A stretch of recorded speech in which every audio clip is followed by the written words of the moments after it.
programme, please call free phone 0800 88 8809. Lines will be open until 12:15 tonight and again tomorrow from 7:30 in the morning until 1:30 in the afternoon.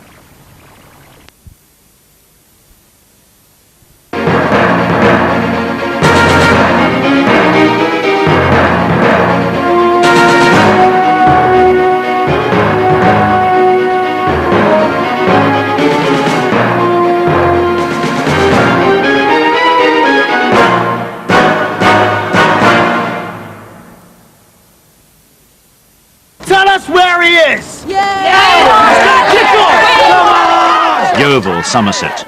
Public fear has turned to anger. A child sex killer, Sidney Cooke, has been released from prison. These parents believe he's in a police cell in their town.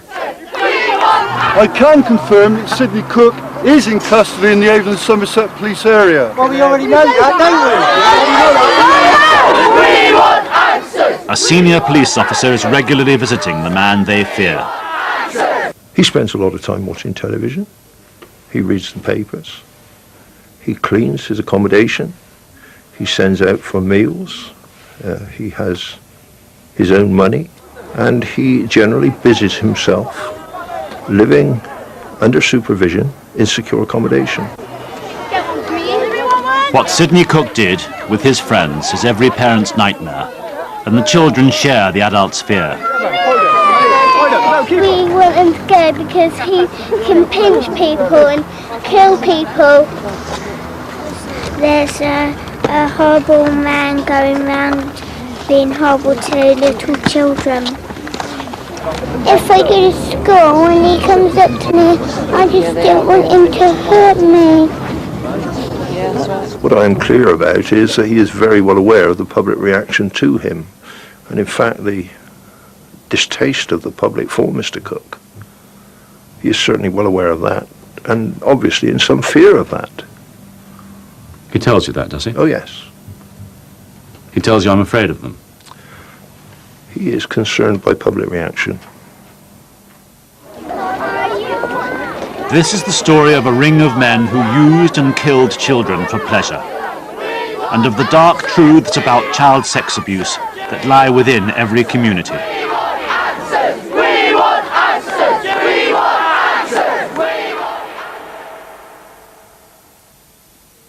The first I knew about it was one Saturday evening, the news come on, and they said that they found a boy's body.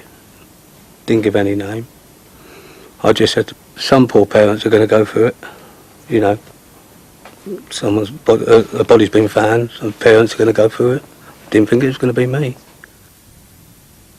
Jason Swift was aged 14.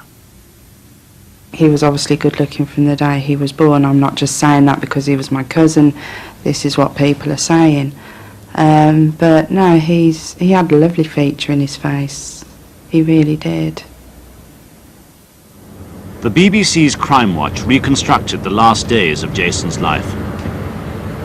Jason's parents had separated 2 years previously, and later on he'd gone missing and slipped into a London underworld in which some homeless children were treated as common currency, to be passed around by adults and sexually abused. I don't believe he was a homosexual, but he was being paid to commit homosexual acts, and that allowed him to buy food and sometimes gave him somewhere to stay for the night, and that's the sort of life he was leading. Dear Mum, I'm okay. I haven't forgotten about you, so don't worry about me. Neither of his parents had any idea of the world their son now inhabited. I will come and see you in the next few months. Happy birthday, from Jason. All I know that the media keep calling him a rent boy. As far as I'm concerned, he's not a rent boy. If he was a rent boy, it's only what Cooke and his cronies made him. But on the 30th of November 1985, all the police knew was that a boy's body had been found in a field in Essex. And in most cases of child killing, the attacker isn't a stranger, but familiar to the victim. So once the body had been identified, the police intensely questioned Jason's close family. His father was questioned for 7.5 hours. What was that like, Mr. Swift? Very, very horrible. I thought I felt that I was the criminal. I had to go back to my childhood, from near enough the day I was born, right up to the present day at that time. I felt that I was being accused. If you do recognise that most sexual offences against children are committed by somebody known to the child, then obviously the police would have to explore all avenues, and looking to members of the family would be a reasonable thing for them to do. I still don't understand why. I felt that I was the one that was being accused. Do you understand that, as a matter of fact, in most cases of child sex abuse, it is the immediate family, it is people closely known to the child, not a complete stranger who's responsible, and then that was why the police asked you those questions? I didn't at the time, but I do know now, yeah. But as the police pieced the facts together, they were gradually to discover that this was a very rare crime indeed. The sex killing of a child by a ring of adults. In November 1985, Jason had been taken to the Kingsmead estate in London's East End. And in this flat, a group of men had drugged, violently abused, and killed him.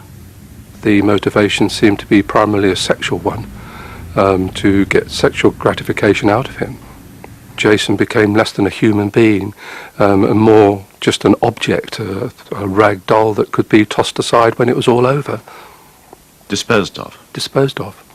Yes, there didn't seem to be any kind of human sensitivity to the needs of Jason as a human being at all. He seemed to have been reduced to the level of being an object. In 1989, when the case came to trial, the prosecution weren't confident that they could prove intent to murder. His killers were charged with manslaughter. It was horrible. I was sitting up in the gallery in number 1 court in the Old Bailey, and there was Oliver and Cooke looking at me and giving me horrible smirky grins. They were grinning at you? Yeah. You're sure? Yeah. There was only me and some of the family in the gallery. At the Old Bailey, the nature of true justice is literally written in stone, above the portico at the entrance. The inscription reads, "Punish the wrongdoer and defend the children." The police believed that others were involved in Jason's killing, but they only had evidence to convict 4. Stephen Barrell, who told his common-law wife about disposing of blood-stained clothing.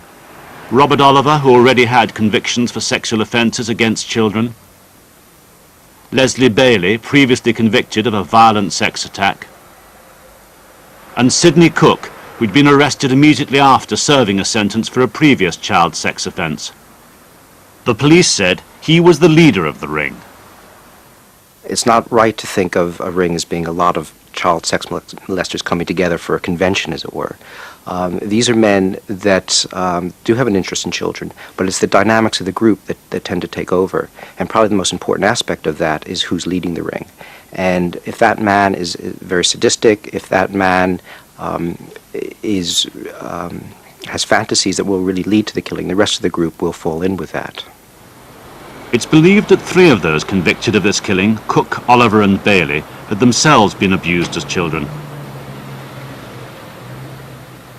The history of them is such that they were engaged in, or the victims of child abuse from a very early age. So I think it was a graduation that they conducted sex acts with each other and children. The children weren't killed, but gradually, as the desire to engage in more and more bizarre acts were concerned, they come to the stage where they killed somebody, and then they thought this is, from their words, great, and they wished to continue doing it, and they did. In prison, Cooke, Bailey and Oliver began to boast about other cases of sadistic abuse and killings. There are things I could tell you about, dear Sidney. The things he used to get up to. And the other killings they talked about provoked a fellow prisoner, Ian Gabb, to break all the codes of prison life and to write down what he was being told and tell the authorities. There you go. What is it now, Gabb? I've got to tell someone. Look, I wrote it all down.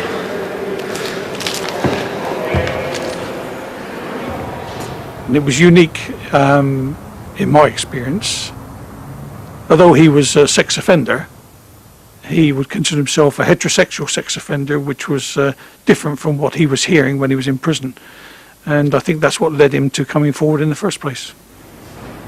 The police set up an operation to run their informant, a convicted rapist, in jail. He was given no favours in return. The police deliberately had him moved at intervals so that he shared cells with Bailey, Oliver and Cooke, and wrote down what each of them told him. The ringleader, Cooke, was the one whom Gabb found the most disturbing, as he recorded in the notes he passed on to the police. I moved in with Sidney Cooke yesterday afternoon. Please God, don't ever let this man walk our streets again. He continually talks about sex with children. It's really sickening. Cooke has already admitted to me that he's seen about 15 killed. He boasts of this figure. We knew that they were talking to inmates, not talking to each other necessarily, and we just wanted any conversations that he had with them recorded so that it would give us a basis to start our inquiry. With the help of that information, the police got one member of the ring, Bailey, to confess his role in further killings and to name others for their part. The police escorted Bailey outside prison to find out more. Bailey said Cooke, the ring's leader, was involved, and another man, Lenny Smith, a known paedophile whom the police had questioned over the Jason Swift case. To test Bailey's story, the police made him lead them to the place where he said he buried a boy. A young child's body had been found there in the Essex countryside. But sometimes Bailey confused the victims' names. Sometimes he only just described them as a small boy, small half-caste boy, that sort of information. I don't think they cared who they were. Certainly Sidney Cooke and Smith were not the least bit concerned about the boys' names. They just grabbed boys off the streets and then the kids were then abused at some later stage. Barry Lewis was 6. Bailey pleaded guilty to his murder. There was insufficient evidence to prosecute anyone else. Bye. And Leslie Bailey told the police about the killing of one more boy, Mark Tildesley. He was 7. He disappeared years before in Wokingham in Berkshire. Crime Watch made this reconstruction as well. One afternoon, Mark had gone off by himself. We used to live near the town. He used to go on his bike, go to the library on his own, go to the shop on his own. We didn't have no worry about him. You were sure he'd come to no harm? Oh yeah, we were sure he wouldn't come into any harm.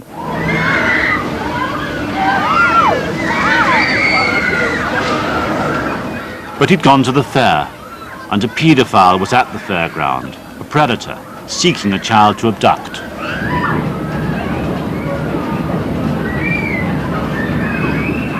And Mark had turned up, perfect prey. Many of them are experts. Many of them are well organised. They know how to befriend children, they know how to coach children. So they are very good at identifying potential victims. They're very good at sort of befriending children. And they are very determined and committed in making sure that they've got children available for their gratification. Cooke had invited Smith and Bailey to come up from London and join him for a party, his term for child sex abuse. Mark was abducted, abused and killed, probably before his parents, Lavinia and John, even realised that he was missing. I'll never forget the day, not at all. I went to work and then when I come back I said, "Where's Mark?" to John, and he said, "Mark's gone to the fair," and I told him we'd go and meet him. So we got ourselves organised and we went straight down there to meet him. And was he there? No. Mark disappeared on June the 1st, 1984. The fairground isn't there anymore, but there is a small public memorial, a bench, where Mark Tildesley was last seen before he was abducted from the fair and killed. This young child, taken by a stranger, was the ring's first known victim. Those victims were all children who lived their life on the street. They spent the major part of the day outside their parents' control, riding bicycles, mixing with children on the street, not reporting back to their parents for hours on some occasions.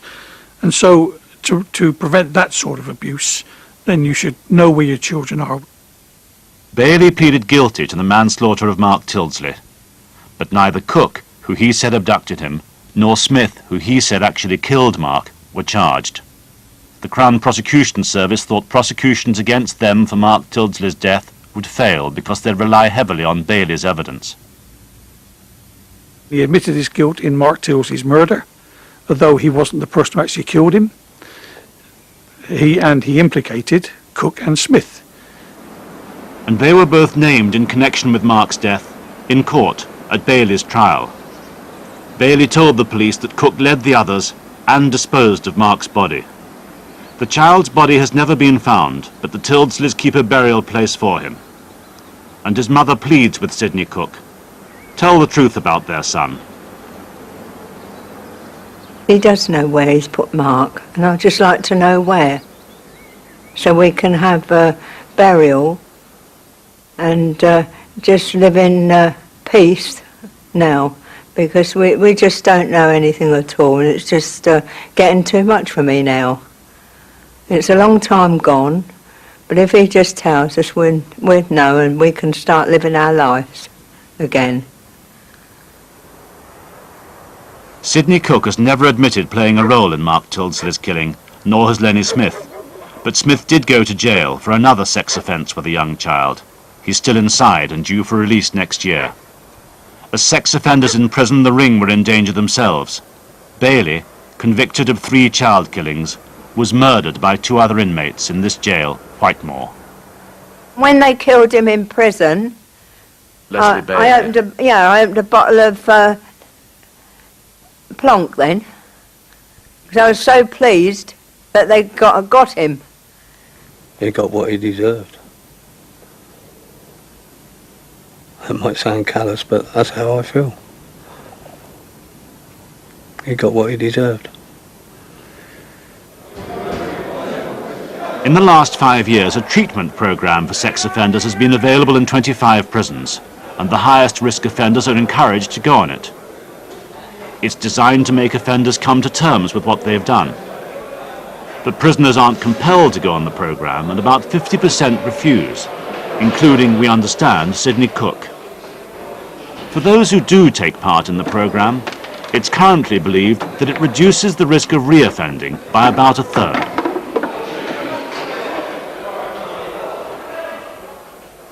You're talking about a program that aims to change the way people think and the way people behave.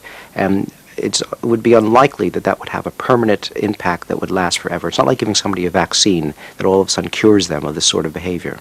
So there are no guarantees? Oh, there's certainly no guarantees. And we know that some of these men are going to go out and reoffend in spite of having treatment. The aim of it is to reduce the number of victims. One by one, the gang are now being released. Robert Oliver, who we understand did take part in the sex offenders treatment programme, finished his sentence in September last year. He was still judged to present a considerable risk. I think that he is a very disturbed, damaged man who, because of that, continues to pose a risk to children and young people. My understanding of him is that his capacity to actually learn from his behaviour is very, very limited. And so that is partly why he remains dangerous, because he doesn't have empathy for his victims, he doesn't have remorse, and I don't believe deep down he thinks what he's done is wrong. The press reported Robert Oliver's progress, and he was met with protests wherever he went. After trying to settle in London, Swindon, Dublin and Manchester, he finally chose the south coast resort of Brighton. My Detective Chief Inspector received a telephone call from colleagues in Greater Manchester to say that he was on his way. I have to say that we didn't exactly say thank you for that phone call. Because I heard at one point that also Oliver was not.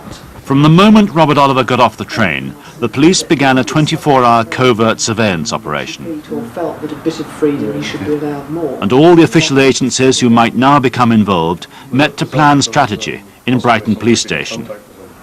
I don't know, I didn't know any details, I didn't really want to. He had made contact with another paedophile in the area, which is clearly increases risk if somebody is making links with other like-minded people. They go out and buy him food. He was giving money over and saying, I want food. This is what. He'd been frequenting places in Brighton where there were unescorted children and young people, including paying a visit to the children's section of a local library. He was observing children? Yes. Just sitting there looking at them? Just sitting, looking, and in our view, putting himself in locations where he knew children were likely to be. So in your terms, did he seem to be checking things out? That was our analysis of what was going on. He spent a significant amount of time watching children.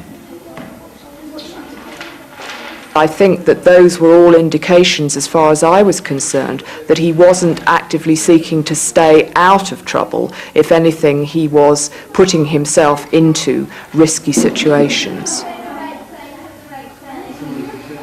The Education Department wrote to all parents in Brighton, warning them that a paedophile convicted of manslaughter was in the area and that he was extremely dangerous. Were you concerned that the latter might have the effect, even if it reassured some, of greatly alarming a great many people? And that is always the dilemma with those issues of disclosure. Do you tell and heighten awareness and therefore potential fears, or do you keep it quiet? Under proposals now before Parliament, a convicted paedophile could be banned from spending time in places full of children by means of a restraining order, but that isn't law yet. And Oliver, publicly identified as a menace, and having been hounded and pursued across the country, turned himself in to the Brighton police and asked them to protect him. He was certainly very anxious, certainly very frightened, and frankly at his wit's end. He had no money, he had no contacts in Brighton apart from the address, the hostel address that he'd been staying at, and he was very vulnerable in that sense. Did you have some sympathy for him? I think we did, as one human being to another. Yes, we did, because what we've always got to remember in the Oliver case is that there is a man who has been convicted for a very serious offence. He'd actually served his sentence. He was not under licence, he was not under supervision, and in essence, he was a free man. He was held in this police station first, and then in another. His stay in Sussex police cells was expected to last just for a few days, but actually lasted 4 months and cost £50,000. Robert Oliver's case exposed a gap in the law and in public provision. He was put in a secure police accommodation in Sussex. He was kept watched over by 2 officers 24 hours a day, and he spent most of his time on his bed in his cell, watching television and generally amusing himself in that way. The probation service made hundreds of phone calls trying to place Oliver. They asked the special hospital at Broadmoor if they'd take him, and they came down to Sussex and assessed him, but turned him down. The system didn't have an answer. Robert Oliver was dangerous, but he wasn't legally insane or curable. He falls between all stools. He is technically a free man. The public will not tolerate him in the community without considerable constraints around him because of his notoriety. We do not have the sufficiently secure accommodation on tap in the community, except in the special hospitals, who have said that he does not fall within the remit of the Mental Health Act. What we don't have at the moment is anything that deals with dangerousness per se. The criminal justice system convicts people and sentences them for what they've done. We haven't got anything that controls future dangerousness, and that's really where the gap is. When we've had somebody in prison, they haven't been reformed, we all feel that they still pose a real risk to the public. We haven't got a solution to that at the moment. The problem has existed unsolved for years. The Home Office and the Department of Health are now trying to devise changes to the Mental Health Act and a new type of institution for offenders who may still be dangerous and disordered after their release. They could face indeterminate sentences until they ceased to be considered dangerous, which might be until they died. The problem is that you have an accumulation of men in hospital who you are concerned are dangerous. You're not doing anything for them other than keeping them off the streets. Well, that isn't the role of hospitals. If you want to keep these men off the streets, then they should be in some sort of prison setting, not in a hospital setting. So we shouldn't kid ourselves.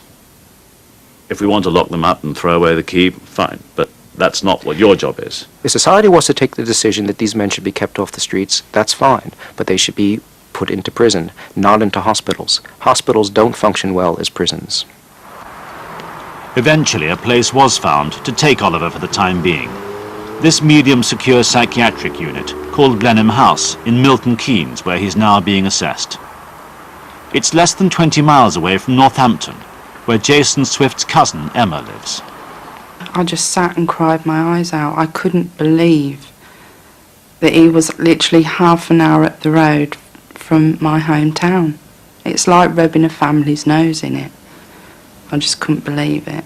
Because that secure unit at Milton Keynes is quite close to us here in Northampton. It is, and because he went in voluntarily, he can actually walk out any time he pleases. First there was Oliver, and very soon afterwards Emma Swift received another shock. In March this year she learned that another of the 4 men convicted of killing her cousin, Stephen Barrell, had been released and was living in her hometown. Barrell's home in Northampton was close to a school. Very sick. How can you come out of, well, I don't know how long he's been out, to be honest, but actually live just a few yards from a lower school? It's not right. And living in my hometown, it really is not right at all. The police had known that Barrell was living in Northampton, but they hadn't disclosed this information to the public. A court case had just established that they did have the right to disclose where a former sex offender was living, but only if there was a pressing need to do so. They didn't believe there was. We don't believe he was one of the principal members of the gang, and I think that was reflected in his sentence. A minor player in, if you like, in the hierarchy of the gang, and I don't believe that, from any evidence that I've had or any information that I've got, that he presents anything like the danger that the others do. And you can talk, can you, about minor players, even though they're involved in child sex killing? You got into the habit of adopting phrases which the public would find disgusting, and I accept that. But yes, a minor player, if you like, in the death and abuse of one child. It was the local paper, the Northampton Chronicle, who discovered Stephen Barrell and exposed him. They checked the Press Council's code first. 9 years previously, Stephen Barrell had been convicted of the manslaughter of Jason Swift. He wasn't involved in other killings that members of the ring committed. Barrell hadn't been charged or questioned about any offence since his release 3 years before the Chronicle's exposure. These things are not necessarily solved in terms of the individual with a sentence, and so the danger to the community continues after the sentence.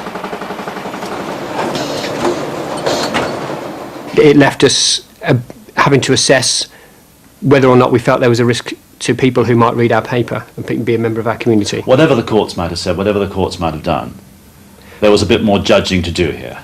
Yes, and there was nobody's really in a position to give us any other guidance other than our own assessment of the risk.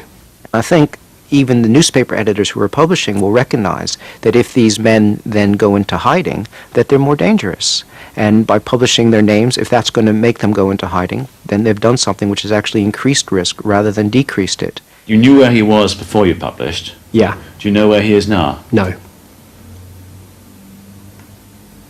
Is that because of your story?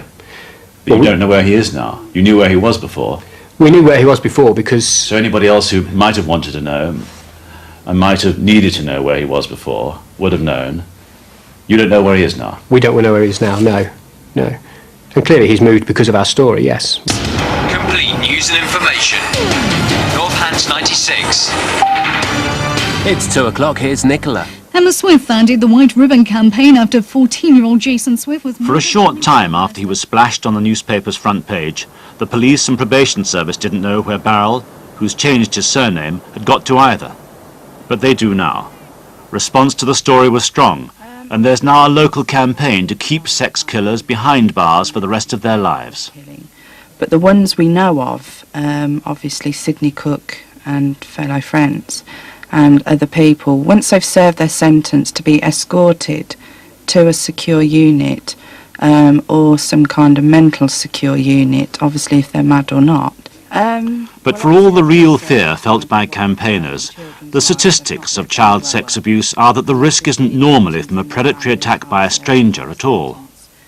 This attention to convicted sex offences is actually more dangerous to public safety. We know that children are much more at risk from being abused by people within their families, by people in clubs that they might be going to, if they're in institutions, within those institutions. And it's there that that we need to be doing things to protect children. Simply focusing on one individual and somehow thinking if we can cleanse society of him, our children are safe, I think is a dangerous illusion. But the attention and the protests were all to be focused next on Sidney Cooke, the leader of the gang. On April the 6th, Cooke was released from prison, his sentence served. A few days before his release from Wandsworth, he told the authorities he wanted to go to Bristol. And so he was taken to a police station in the Avon and Somerset area. And in Yeovil, by the police station where they believed he was being held, parents started to demonstrate, night after night. No, he's not free, because he's in the police cell, and if he comes out, we'll all have him. We'll give him something to remember us by. Just put him amongst us, women, we'll soon sort him out. We can sort him out, us women. Get him out! Sometimes you just feel sick all the time. To know that this person is out. And he said he would re-offend again. And I just feel for someone else's children. Someone that could go through what I'm going through. And what other parents have gone through that have had children killed by these people. The probation service had very few places where Sidney Cooke could go. They were working on a plan to put him in a bail hostel in inner city Bristol, in a house in this road in the St Paul's area. Serious offenders are placed from time to time in bail hostels. But this one overlooked a children's nursery. The plan leaked out, and the police and the probation service agreed to attend an open meeting. What measures are you going to put into place if this guy moves into this community? And how are you going to protect our children? I want to know a door by door now. We want to know if he comes into this area and what day. It's up to the authority to protect us. It's not crying out loud. Among the top officials in the probation service and the police who had to face the community where they contemplated placing Sidney Cooke was the senior policeman who was regularly seeing him.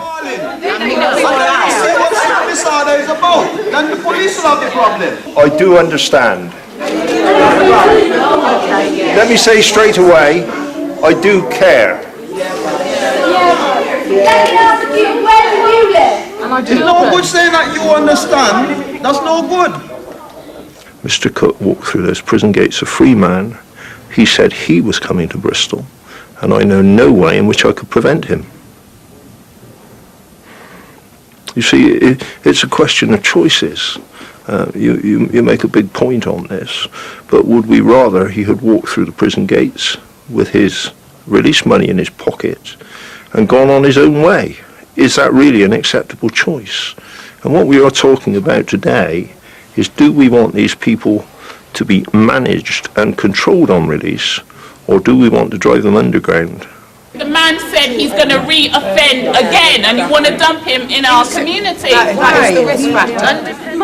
Keep him in prison. Because if he comes down here, hey.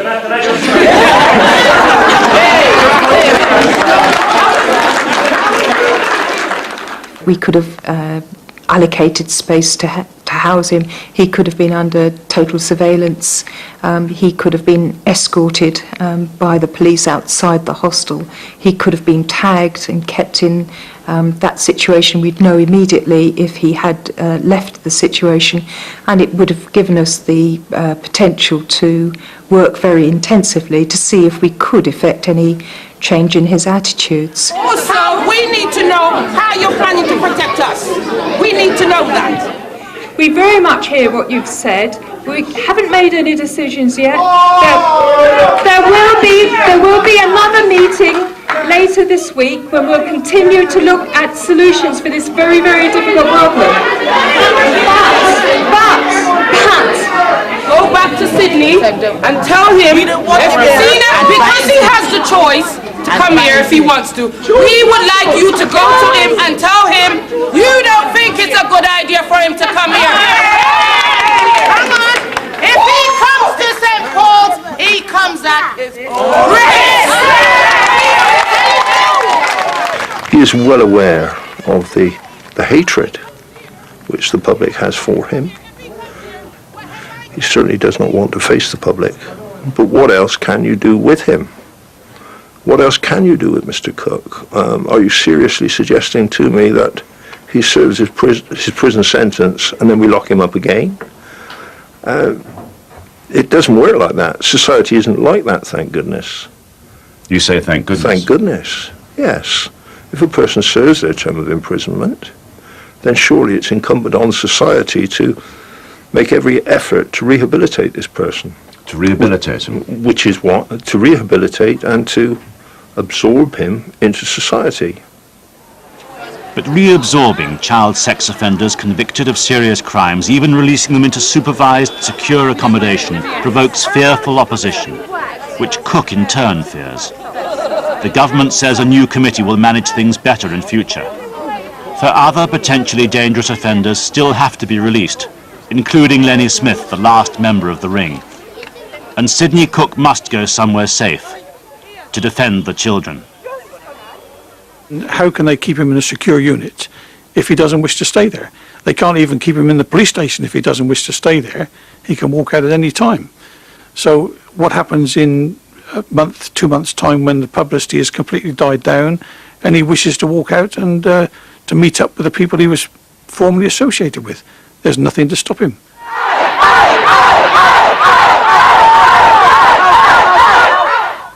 When things calm down a bit, and all the fuss has died down a bit, you told me he was a free man. Yes. You emphasised his rights. Yes. So he has the right to walk out. He does indeed, and if Mr. Cooke does walk out of the police station, we will react accordingly.